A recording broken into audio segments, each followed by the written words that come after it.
Lamictal or lamotrigine is another great medication that's used to control epilepsy.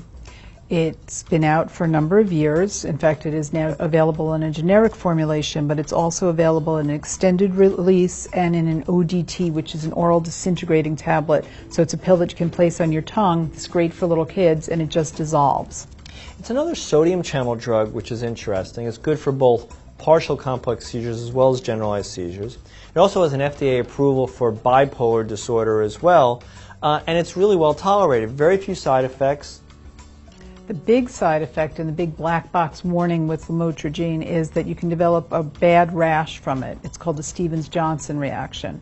So what happens is if you start the dose abruptly or you titrate it too quickly and raise the dose too quickly, or if you use it in combination with other medications, you can develop this rash that's sort of a red raised rash, usually on the trunk and the chest.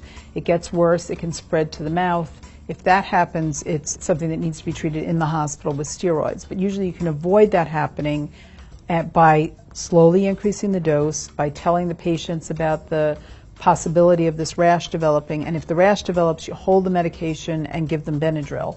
But the rash shouldn't stop you from thinking about using this medication. Very few people get the rash. The rash is usually easily manageable because it's such a great medication with few cognitive side effects, no weight gain. Only rarely have people complained about insomnia with Lamictal, but overall, it's a great medication.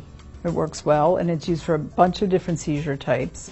Works on sodium channels, well tolerated, and it's also another one that can be used in pregnancy at lower doses, not at higher doses.